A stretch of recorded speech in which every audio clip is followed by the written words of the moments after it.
Isipin mong itinutok mo ang pinakamakapangyarihang teleskopyo ng tao sa kawalan. Doon, sa akala ng mga siyentipiko, walang kahit ano. At biglang nagsimulang sumagot ang kawalang iyon.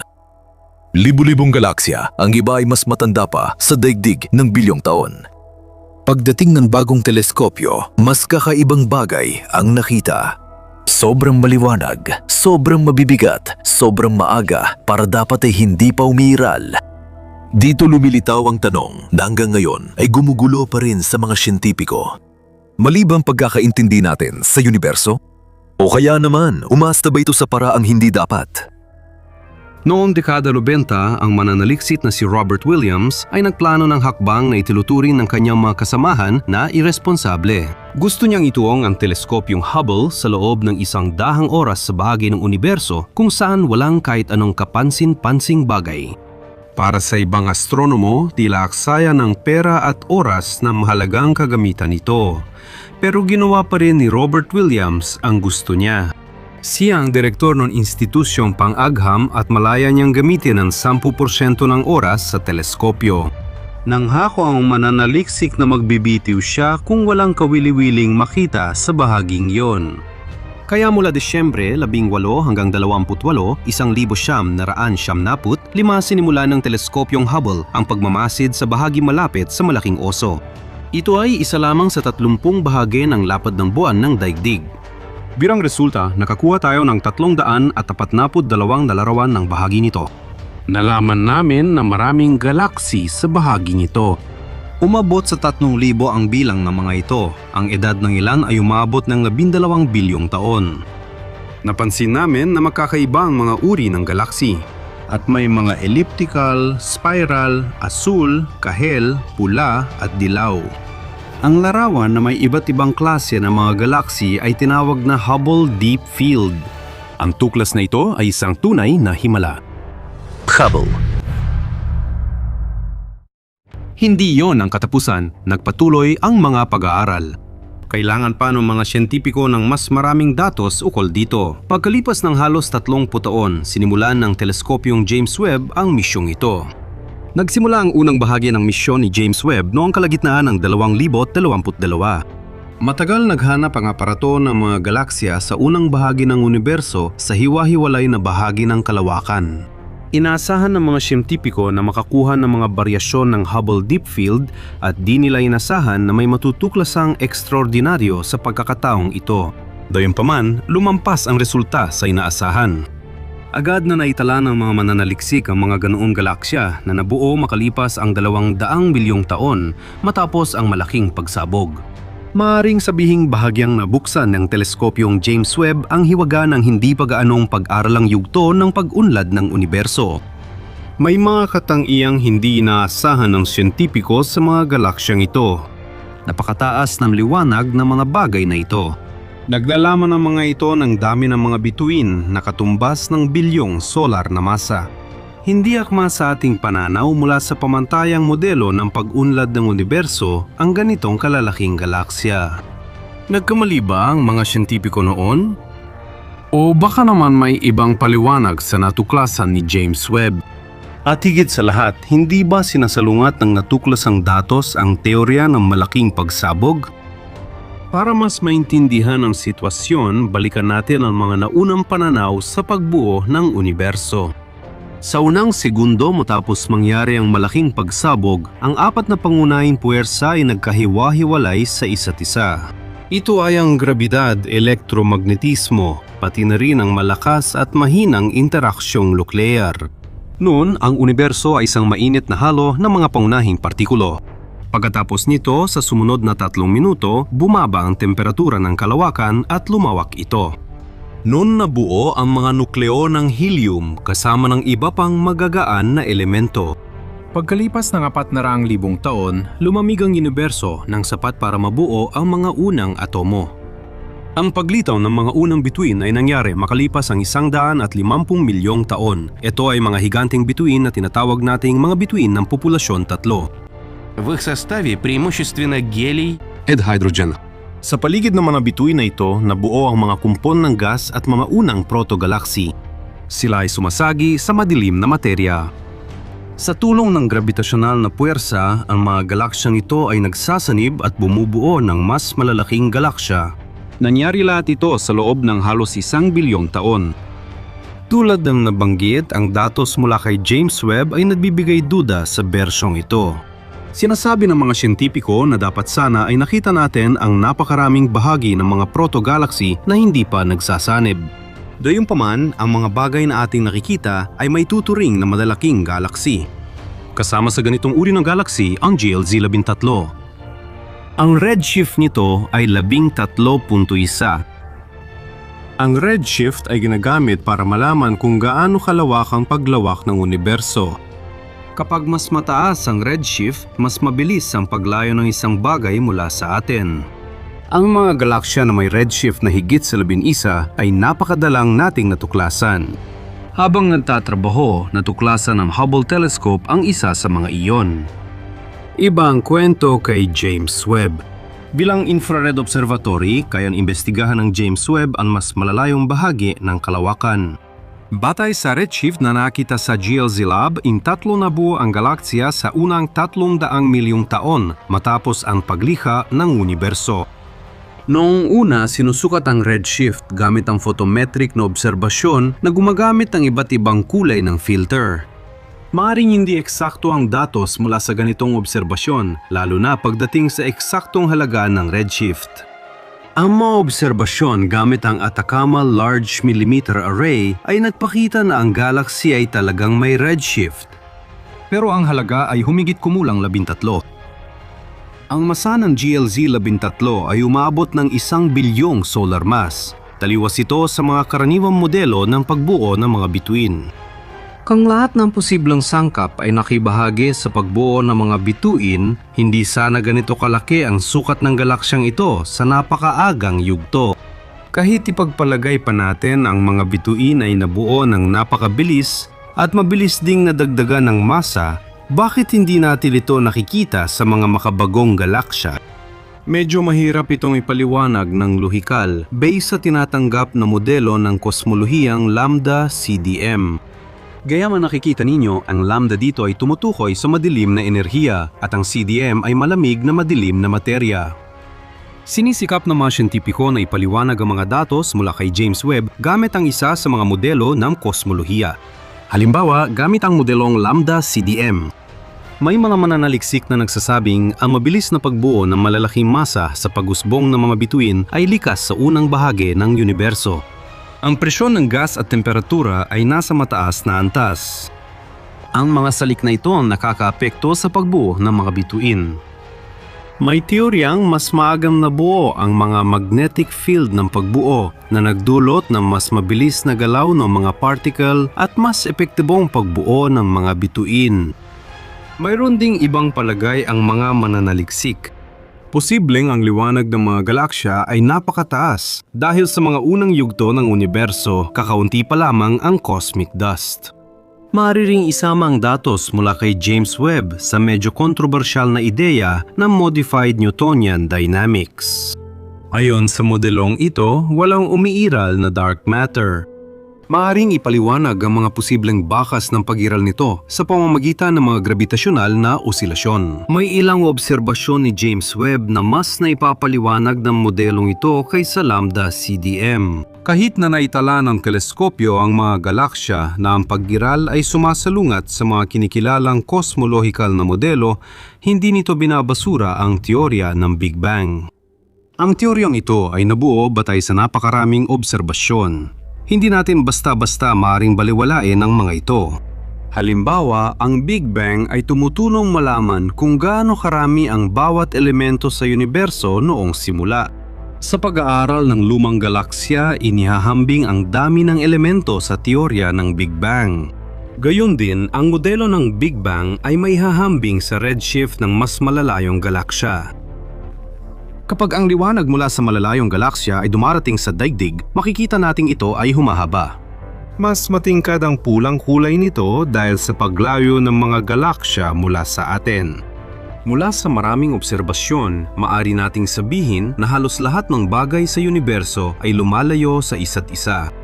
Noong simula ng universo, magkakalapit ang lahat ayon din sa teorya ng malaking pagsabog. Ang pinakamatibay na patunay nito ay ang kosmikong microwave background na nabuo pagkatapos ng malaking pagsabog. Ang teorya tungkol dito ay nailahad noong 1900 at 48 at natuklasan naman noong 1900 at 65. Ang natuklasan ni James Webb sa labas ng ating galaksya ay nagpapatunay na kailangan pang suriin ang mga tinatanggap na teorya. Malapit nang magsimula ang programang Cosmos Web. Inasahan na dahil dito, mas marami tayong makikitang sinaunang galaksya sa mas malawak na saklaw ng pagmamasid. Sa ganitong paraan, magkakaroon tayo ng mas malawak na basehan para mapabuti ang umiiral na mga modelo ng pagbuo ng bituin.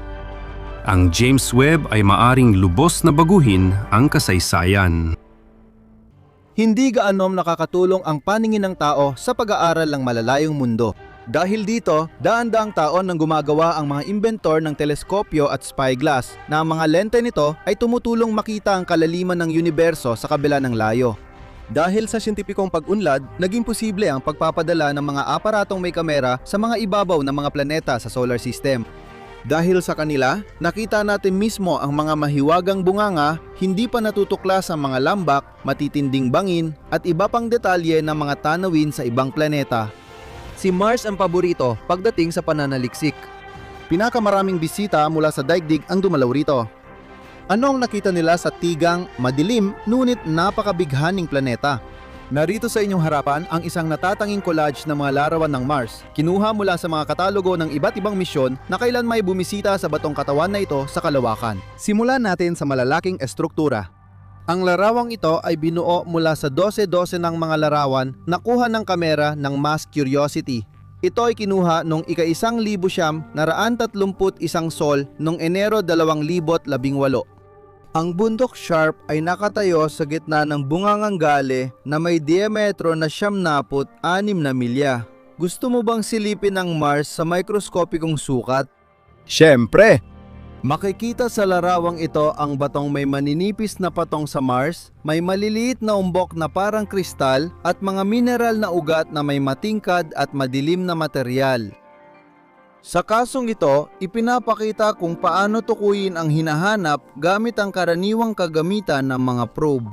Ipinapakita ng larawan kung paano nakakatulong ang paggamit ng mga espesyal na filter na makikita sa mast camera ng Curiosity Mars rover upang matukoy ang presensya ng particular na mga mineral sa target na mga bato.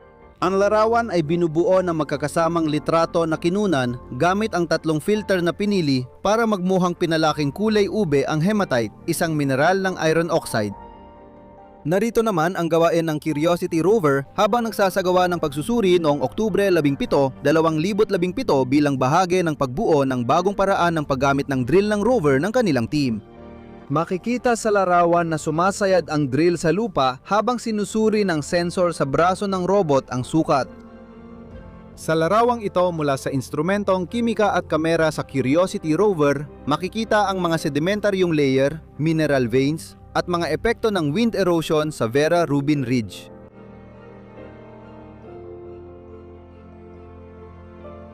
Ang mga tanawin ng Mars ay isang dinauubos na paksa para sa mga kamera ng mga probe mula sa daigdig. Halimbawa, ito ang tanawin ng Vera Rubin Ridge mula sa ibaba noong Sol 1734. Ang lugar na ito ay itinakda para sa Mars rover na Curiosity bago pa man lumapag ang aparato noong 2012.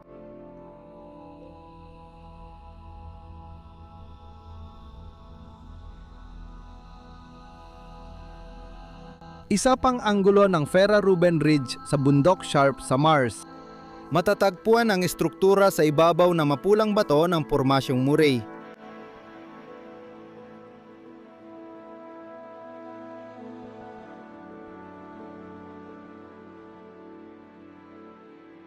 Sa larawang ito, makikita ang isang madilim na burol na tinatawag na Burol Irison na umaangat na humigit kumulang 16 na talampakan sa ibabaw ng mga patong-patong at lantad na pulang materyales na bumabalot sa mga dalistis ng bundok Sharp. Narito ang mapa na nagpapakita ng rutang dinaanan ng Mars rover na Curiosity. Mula sa lokasyon kung saan siya lumapag noong Agosto 2012 hanggang sa kanyang kinaroroonan noong Hulyo 2017.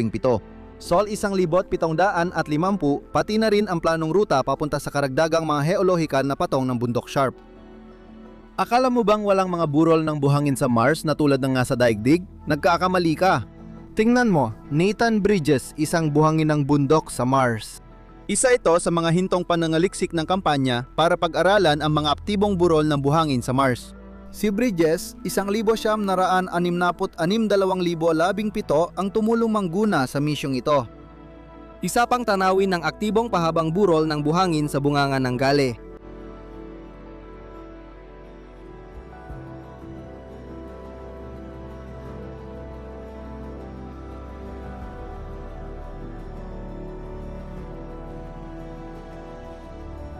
Narito ang mga tekstura na inaral ng Curiosity rover sa burol ng buhangin sa Mars. Makikita sa larawang ito ang dalawang uri ng alo ng buhangin.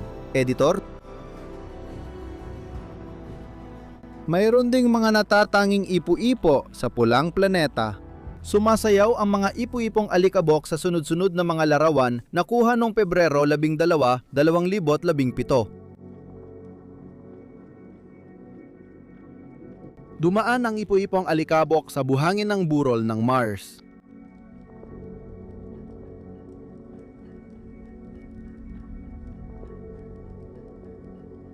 Panurin ninyo, isang ipu-ipong alikabok sa Mars sa loob ng bunganga ng Gale, Sol 1,577. Sa dalawang larawang ito, makikita ang epekto sa loob ng isang araw sa Mars. Ipinapakita ang buhangin na hinihipan ng hangin sa ilalim ng Mars rover. Ang larawang ito ay bumabalik sa sinaunang nakaraan ng Mars. Ang grid na ito ng maliliit na polygon sa ibabaw ng batong Mars sa kanang gilid ay maaaring nabuo dahil sa mga bitak sa natutuyong putik mahigit 3 bilyong taon nang nakalipas. At sa unahan, makikita rin ang mga batong may lilang kulay malapit sa kinaroroonan ng Mars rover noong katapusan ng 2016 sa bundok Sharp. Gusto mo bang makita ang bakal nickel na meteorite na tinamaan ng laser ng rover noong Oktubre 30, 2016? Dapat tandaan na ang madilim na bato na may makinis na ibabaw ay masusing sinuri gamit ang mga laser pulse at nakumpirma bilang bakal nickel na meteorite. Ito ay isang 360 degree na panorama ng rover sa Mars. Ganyan din ang itsura ng madilim nating kapitbahay.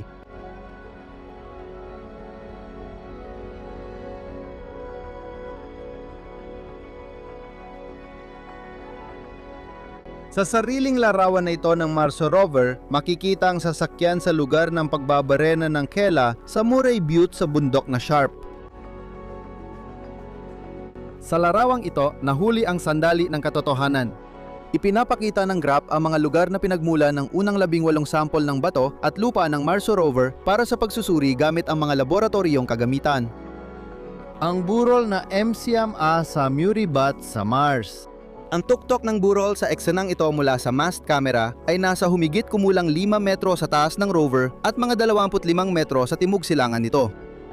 Gusto mo bang makita ang mga larawan ng paalam sa Murray Butte? Heto na sila! Makikita sa larawan ang hubad na burol na may patong-patong na bato sa Murray Butte sa bundok Sharp. Sa mga larawan, magkakaroon ng ideya ang hindi pa nakapunta sa Mars kung ano ang tanawin na sasalubong sa mga kolonistang mga ngahas manirahan sa pulang planeta. Hindi masyadong magiliw ang tanawin, hindi ba? At hindi rin kaaya-aya ang panahon, isa lang ang nakakaaliw.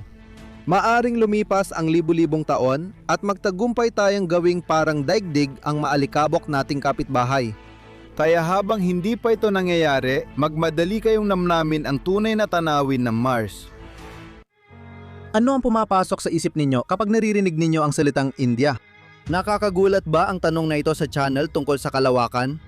Unang tingin pa lang yan, mababaw pa. Para sa iba, ang India ay ang masayang Goa na may Indian Ocean at maraming hipi na parang laging bangag. Para sa mga bata, ito ang mga kwento ni Kipling tungkol kina Mowgli at Rikki-Tikki-Tavi. Habang ang matatanda, pinupunasan ng luha ay naalala ang awitin mula sa pelikulang Zita at Gita. Ngayon, tatalakayin natin ang India sa ibang konteksto. Lumilitaw na ang bansa ng mga elepante at sagradong baka ang naging nag-iisang estado sa planeta na nagpadala sa Mars ng pinakamurang interplanetaryong misyon sa kasaysayan ng kosmonautika. Habang binibigkas ang linyang ito, may isang Elon Musk na nalulungkot sa isang lugar. Naglaan ang pamahalaan ng India ng 125 crore rupees para sa pagbuo ng aparato na katumbas ng 23 milyong dolyar. Sa kabuuan, umabot ang proyekto sa humigit kumulang 74 na milyong dolyar ng US at naisakatuparan ito sa loob lamang ng 15 buwan. Checkmate sa Europa at Amerika. Mangalyaan. Pangalan ng Indianong probe na matagumpay na gumagana sa orbit ng pulang planeta mula noong Setyembre 24, 2014. Ang Mangalyaan ay nangangahulugang Mars probe. Mukhang hindi na pinag-isipan ng mga Indiano ang pangalan ng aparato. Kahanga-hanga, pero ang Mars Orbiter Mission, internasyonal na pangalan ng Mangalyaan, ay nantala ng panibagong record. Isa ito sa kakaunting aparatong agad nakapasok sa orbit ng Mars sa unang subok. Dati, European Space Agency lang ang nagtagumpay dito. Kilala talaga ang pulang planeta sa pagiging tuso at mapanlinlang. Halos lahat ng mga probe na nasa ibabaw nito at mga lumilipad sa orbit bilang artipisyal na mga satellite ay madalas nakakaranas ng kabiguan, pero hindi si orbiter. Patuloy siyang namamolekta ng impormasyon sa Mars at nakapagpadala na ng maraming kamangha-manghang larawan ng Mars sa daigdig. Pero una, tungkol muna sa mismong probe. Ang Mangalyaan ay may 1,337 kilo ng mahalagang kagamitan at gasolina. Sa kabuuang bigat na ito, mahigit 850 kilo ang inilaan para sa gasolina habang napakaliit lang ng bigat ng mga kagamitan, mga 15 kilo lang lahat. Ang aparato ay may makinang delikidong panggatong, mga solar panel at iba pang mga gadget na kailangan para sa mga layunin ng misyon na ito. Narito ang ilan. MSM, isang spectrometer na gamit sa pagtukoy ng konsentrasyon ng methane sa atmosfera ng Mars. Alam natin ang presensya nito ay maaring magpaiwatig ng posibilidad ng organikong buhay sa isang celestial na katawan. LEP, isang 2 kilogram na photometer na nilalayon upang suriin ang pagkawala ng hydrogen mula sa atmosfera ng pulang planeta. MENCO, isang medyo malaking kagamitan, ay nag-aaral ng pinakamanipis na bahagi ng atmosfera ng Mars, ang exosphere. TIAES, isang infrared heat meter, tumutulong gumawa ng mapa ng Mars at kailaliman nito. MSS, isang kulay na optical camera na may maraming filter. Dahil dito, nakakakuha ang mga astronomo sa daigdig ng mas detalyado at malinaw na larawan. Sa pamamagitan ng mga kagamitan ng Mangalyaan, matutukoy ang mga layunin ng probe habang umiikot sa pulang planeta.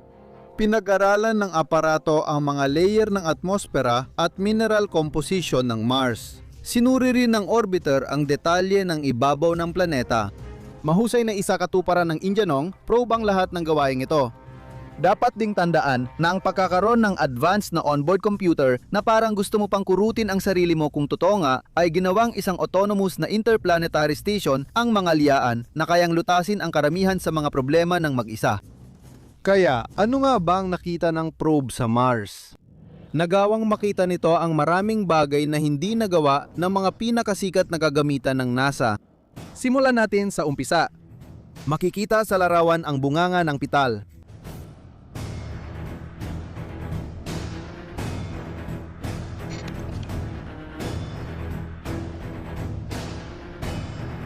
Ang 40 kilometrong bunganga na ito ay matatagpuan sa kanyang Afir na ipinangalan sa isang maalamat na mayamang bansa na puno ng ginto at mga mamahaling bato. Pero ang bahagi ng Mars na yon ay hindi naman marangya. Isa lang itong disyertong mabato na bahagi ng napakalaking sugat sa katawan ng planeta, ang lambak ng Mariner.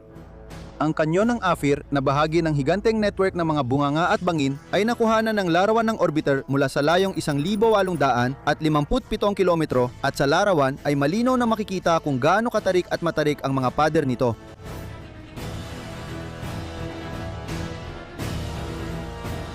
Ang lalim ng lugar ay mga 10 kilometro at ang haba ay lampas 300 kilometro.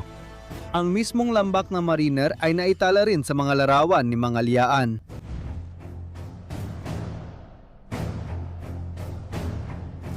Ang komplikadong sistemang ito ng mga labirinto at bunganga ay umaabot sa 4,500 kilometro katumbas ng ika-4 ng paligid ng Mars. Ang lapad ng Titanicong bangin ay 600 kilometro at ang lalim nito ay umaabot ng hanggang 11 kilometro. Parang Marianas Trench din ito, pero sa lupa. Makikita sa larawan ang 3 dimensyong proyeksyon ng lambak ng Mariner. Nakita rin ng aparato ang mga kahanga-hangang crater sa Mars, tulad ng napakalaking impact crater na malapit sa Huygens. 467 километров. 467 kilometrong sinaunang hukay na nabuo rito noong sinaunang panahon.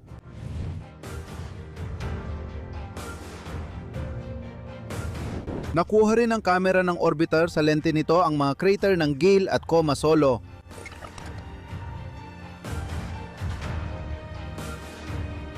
Hindi makukumpleto ang larawan ng maalikabok nating kapitbahay kung walang larawan ng pinakamataas na bundok sa solar system, ang bundok Olympus. Sa larawang ito, mahirap makita ang detalye at mahulaan ang tunay na laki ng bundok. Pansinin ninyo, kumpara rito, ang mga katabing bato ay parang maputlang anino ng mga burol. Sa 3D na larawan, mas ramdam mo ang lakas ng bundok Olimpo.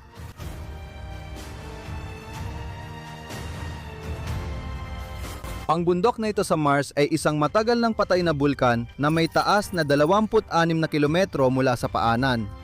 Kung ihahambing mo ito sa pinakamalalaking bulkan sa mundo, talagang nakakakaba.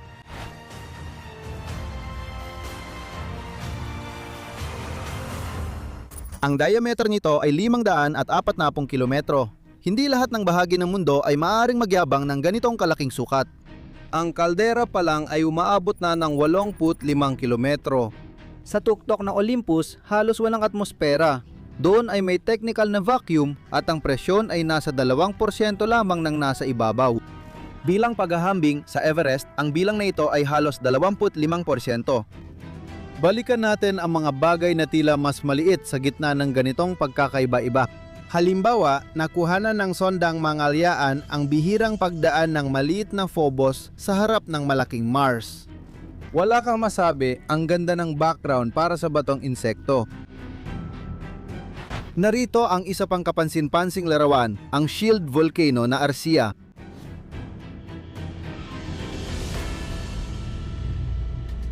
Ang diameter ng bundok na ito na matatagpuan sa timog kanluran ng Olympus ay 435 kilometro. Mas mababa ng bahagya ang taas nito kaysa bato ng mga Diyos 19 na kilometer. At ang kaldera ng Arsia ay mas malawak pa, ang lapad nito ay umaabot ng 110 kilometro. Ang bundok ay puno ng mga kuweba na nabuo matapos ang malalaking pagguho. Ito ang Arsia, pero ngayon may ulap na ng singaw ng tubig.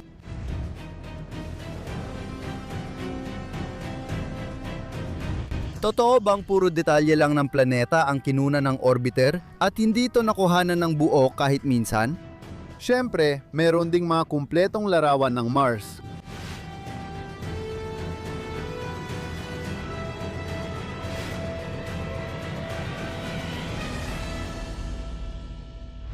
Makikita dito ang yelong takip ng planeta sa isa sa mga polo nito.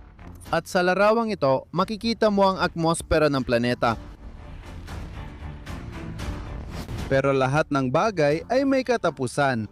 Iniiwan na natin ang misyon ng India na patunay hindi lang Europa at US ang may kakayahan. Kung may nagtatanong kung bakit kailangan ng mahirap at maraming basurang bansa ng ganitong probe, pakinggan ang sinabi ng opisyal ng India. Madalas marinig na hindi kailangan ng mahirap na bansa ang programang pangkalawakan at hindi ito kayang pondohan. Kung hindi tayo mangangahas, mangarap ng dakila, mananatili tayong bansang pumuputo ng kahoy at sumasalok ng tubig. Ang India ngayon ay masyadong malaki para manatili sa likuran ng makabagong teknolohiya. Naiisip mo na ba kung gaano mo katagal gusto mabuhay? 80 taon. 120 mas matagal pa? Magbabago ba ang isip mo kapag naabot mo na ang edad na yon? 50,000 taon na ang nakaraan, maagang namatay ang karamihan ng tao. Habang gumagaling sa paggamit ng yaman at medisina, bumubuti rin ang kalagayan. Ngayon, mas mahaba at mas malusog ang buhay ng mga tao kaysa dati. Pero lahat ng ito ay may di inaasahang epekto. Mas marami tayong oras na ginugugol na may sakit at kailangan ng pag-aalaga. Karamihan sa atin ay mamamatay sa higaan ng ospital na nakakalungkot na nga sa sarili nito. Nakikita rin natin ito sa mga mahal natin sa buhay. Maaring mapigilan natin ito habang panahon. Ang pinakamahusay na paggamot sa sakit ay ang pag-iwas dito. Mas maraming buhay ang masasalba kung mahihikayat mo ang milyon-milyong tao na tumigil sa paninigarilyo kaysa gumawa ng mas mabisang gamot sa kanser. Bakit hindi na lang natin tapusin ang sanhi ng lahat ng sakit at pagtanda? Sa madaling sabi, ang pagtanda ay sanhi ng pisika, hindi biyolohiya. Isipin mo ang isang kotse. Napuputpod ang mga pyesa dahil sa alitan. Kinakalawang ang mga metal na pyesa. Ang mga filter ay nababara, ang goma ay nagbibitak-bitak. Ang ating katawan ay napuputpot dahil sa trilyong maliliit na proseso tulad ng oxygen, radyasyon ng araw at metabolismo. Maraming mekanismo ang katawan para ayusin ang pinsalang ito, pero habang tumatagal, humihina ang bisa ng mga ito. Dahil dito, humihina ang ating mga buto at kalamnan, nagkakaroon ng kulubot ang balat at humihina rin ang ating immune system. Nawawala ang alaala natin at humihina ang pandama. Walang tinatawag na pagkamatay dahil sa katandaan. Namamatay tayo kapag may nasirang mahalagang bahagi ng katawan. Habang tayo ay tumatanda, lalo tayong nagiging marupok at madaling masira. Hanggang sa tayo ay mapatay ng isa o ilang sakit. Hindi napapansin ng karamihan, pero nagkaroon ng mga hindi pa nararanasang tagumpay ang pananaliksik sa pagpapahaba ng buhay nitong nakaraang ilang taon. Nauunawaan na natin ang mga mekanismong sanhi ng pagtanda at kung paano ito kontrolin. Ang pagtanda ay hindi isang misteryosong proseso at hindi rin ito isang bagay na imposibleng iwasan. Maaring mapigilan ng sangkatauhan ang pag-usad ng katandaan, ibig sabihin, maantala ang pagsisimula nito. Aralin natin ang fenomena na ito sa siyentipikong paraan. Sa ibang video, pag-uusapan natin ang ginagawa ng mga modernong siyentipiko para mapabagal ang pagtanda. Unang tanong, dapat ba talagang pigilan ang pagtanda at maganda ba talaga ang ideyang ito? Ang pagpapahaba ng buhay o pagtigil ng pagtanda ay maaring magdulot ng hindi komportableng karanasan sa marami. Ang bawat tao ay ipinapanganak at dadaan sa mga yugto ng buhay, pagkabata, pagdadalaga, pagbibinata, adulto, pagtanda at kamatayan. Ito ang pinakanatural na proseso sa kasaysayan ng sangkatauhan. Ibig mo bang sabihin na ang pagtanda ay lohikal at mabuti? Tama ba? Gusto nating mabuhay ng matagal para maranasan ang lahat ng aspeto ng pagtanda. Ito ang tinatawag na ginintuang mga taon. Pero hindi ganoon kasimple ang realidad. Maraming tao ang gustong dumating ang pagtanda pero ayaw nilang maramdaman na matanda na sila. Halimbawa, balikan natin ang mito ng mga Griyego tungkol kay Tifon. Naging kasintahan ni Eos si Tifon na isang napakabatang lalaki, kaya hiniling ng Diyos sa kay Zeus na bigyan siya ng immortalidad. Gusto ng Diyosa na lagi silang magkasama? Pero nakalimutan ni Eos na hingin kay Zeus ang walang hanggang kabataan. Binigyan ni Zeus si Tifon ng walang hanggang buhay kaya tumanda siya ngunit hindi namatay. Matapos mabuhay ng ilang daang taon, tuluyang tumanda si Tifon, natuyo hanggang sa maging kasing laki ng ubas at nanatili siyang ganoon, walang magawa magpakailanman. Noong unang panahon pa lang, takot na ang tao sa walang katapusang pagtanda. Sa totoo lang, ang proseso ng pagtanda ay hindi nangangahulugan na ang tao ay unti-unting lalong hihina at hihina. Kung pipigilan ang pagtanda kapag matanda na, huli na. Halimbawa, kahit mapigilan ng isang 90 taong gulang ang pagtanda, mamamatay pa rin siya sa ilang taon. Malaki na ang pinsala sa kanyang katawan at kulang na ang pisikal na lakas at mapagkukunan para sa paggaling. Sa katandaan, mas marami ang posibilidad na magkaroon ng malulubang sakit. Sabi ng mga siyentipiko, ang pagpapahaba ng buhay ay tuwirang proporsyonal sa pag-extend ng huling yugto ng mga sakit. Dahil dito, nawawala ang ideya ng isang nakapirming pinakamataas na hangganan sa pagpapahaba ng buhay. Walang makapagsabi kung gaano kahaba ang pwedeng ipahaba ang buhay. Maaring makamit natin ang haba ng buhay na hanggang 120 taon. Maaring magawa ng sangkatauhan na mapagtagumpayan ang pagtanda, kamatayan at mapawi ang lahat ng sakit magpakailanman. Mahirap na yon matantya ang lahat ng posibleng kakayahan ng tao. Oo, maaring mantagumpay tayong makamit ang ganap na immortalidad. Pero kailangan ba talaga ito ng sangkatauhan? Sa totoo lang, ang konsepto ng pagpapahaba ng buhay ay isa lamang pangkaraniwang parirala sa larangan ng medisina. Layon ng mga doktor na pahabay ng buhay at bawasan ang pagdurusa. Mas maraming yaman ng sektor ng kalusugan ang nakalaan sa epekto ng pagtanda. Malaking bahagi ng yaman ng tao ay napupunta sa pangangalagang pangkalusugan, kalahati nito sa katandaan at halos 1/4 sa gitnang edad. Maraming kasalukuyang pagsubok sa medisina na layong pahabain ng buhay gamit ang medical na pamamaraan. Ngunit sa ngayon, hindi pa ito epektibo. Ang pagsubok pigilan o ihinto ang proseso ng pagtanda ay kasing natural ng organ transplant, paggamit ng bakuna, antibiotics o chemotherapy sa kanser. Ngayon, ang mga bagay na parang hindi natural ay tinuturing ng normal. Nasanay tayong mag-enjoy sa mataas na antas ng pamumuhay at maghangad pa ng higit. Pero karamihan sa mga tao ay nagsisimulang mag-isip tungkol sa pagpigil ng pagtanda kapag huli na, kapag sira na ang makina. Nakasanayan na nating gastusin ang karamihan sa ating mga resources sa pag-aayos ng mga nasira kaysa subukang pigilan ang pagkasira ng mas maaga, mas epektibo at mas mura. Itinuturing pa ring mayabang ang mga kahilingan para humaba ang buhay. Maraming tao ang naniniwala na kapag naabot na nila ang isang tiyak na edad, gugustuhin na nilang mamatay. At ang ideya ng tuluyang pagtanggal ng kamatayan ay labis nilang kinatatakutan.